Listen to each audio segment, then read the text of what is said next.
ሰላም ዛሬ የምናወራው የብዙዎቻችን የምናውቀው ስለ ትልቁ የሶሻል ሚዲያ ኩባንያ ስለ ፌስቡክ ነው። ፌስቡክ ታሪክ ምንድነው? አጀማመራቸው እንዴት ነው? ሀብትን የጀመሩት ከስኬት ነው የጀመሩት የሚለውን በደንብ እናያለን። ስለዚህ ዛሬ ቶፒካችን ስለ ፌስቡክ ስፔሲፊካሊ ስለ ማርክ ታሪክ እናወራለን። ጅማሬ እስከ መጨረሻ ድረስ ያለውን በደንብ እናያለን። ከዚህ የምንማራቸው ነገሮች ይኖራሉ።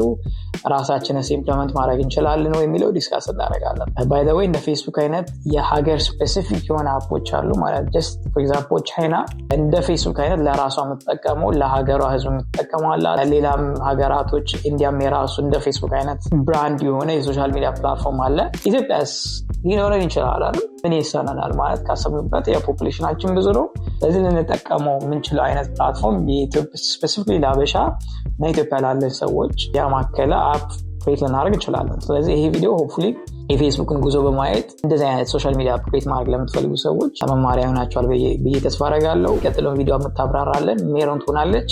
እስከመጨረሻ ድረስ ተከታተሉን። ኤኒቲንግ ሼር ማድረግ ፈልጉ ከሆነ ኮሜንት ሴክሽን ላይ ሼር አድርጉ። የሚቀጥለው ስለማን ወይስ ለምን ቢዝነስ እናወራ የምትሉት ካለ ኮሜንት አድርጉ። እስከመጨረሻ ድረስ ቻው። ሰላም እንዴት ናችሁ? ዛሬ ደግሞ ፌስቡክ እና ሜታን የፈጠረው ስለ ማርክ ዙከርበርግ እናወራለን።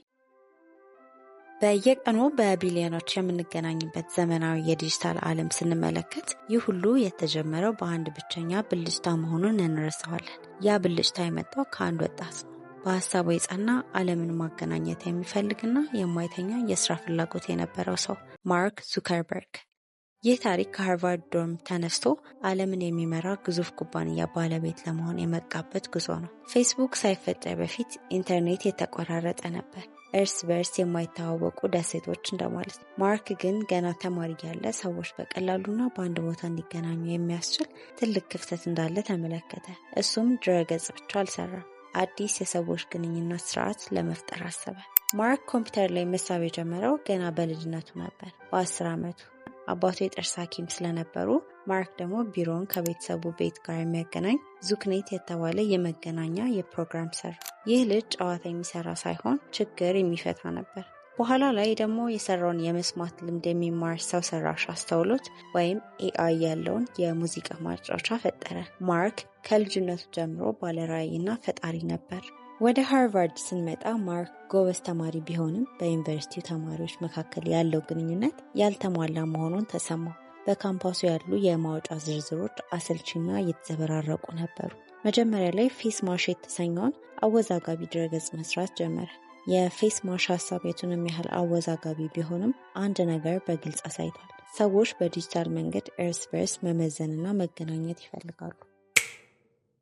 facebook.com ዋናው ሀሳብ ቀላል ነበር።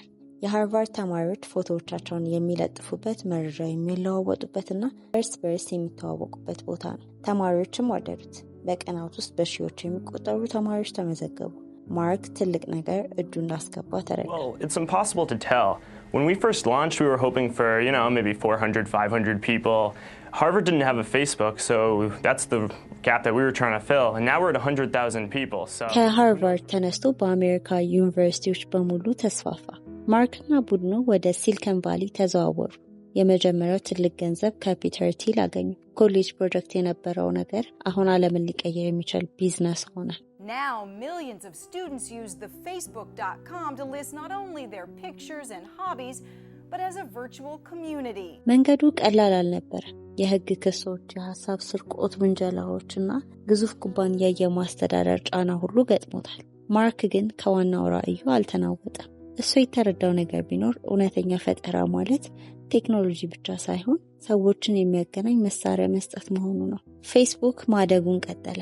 በ2012 ኢንስታግራምን በ$1 ቢሊዮን ሲገዛ በ2014 ዓ.ም ደግሞ ዋትስአፕን በ$19 ቢሊዮን ገዛ። ይህም ማርክ የአሁኑን ብቻ ሳይሆን የወደፊቱን የመገናኛ መንገዶች የመተንበይ ችሎታ እንዳለው አሳይቷል። አሁን ደግሞ ኩባንያው ወደ ሜታ በመቀየር ትኩረትን ወደ ሜታቨርስ አድርጓል። ትልቁን ዓላማ በየጊዜው እያሳደገ ያለ ሰው ነው። ስለዚህ ከዚህ የተረዳነው ነገር ሰዎችን የሚያስጨንቀውን ነገር መፈለግ፣ በትንሽ ነገር ጀምሮ በፍጥነት መሞከር። ፌስቡክ በአንድ ጊዜ ለዓለም አልተለቀቀም። ማርክ የሰራው ትንሹን መስራት የሚችል ምርት MVP ነው። በሃርቫርድ ሞከረው፣ ተማሪዎች እንደወደዱት ሲያይ አረጋገጠ። እኛም ዓመታትን ሳናጠፋ ሀሳባችንን ወደ ትንሽ ነገር በመቀየር ለጥቂት ሰዎች ከሰጠንና አስተያየታቸውን ከሰማን በኋላ ለመለወጥና ስህተታችንን ለማረም ዝግጁ መሆን ይኖርብናል። እንደነዚህ አይነት ሀሳብ አስተያየት እንዲደርሱት ከፈለጉ ቻናላችንን ላይክ፣ ሼር፣ ሰብስክራይብ ማድረግ አይርሱ።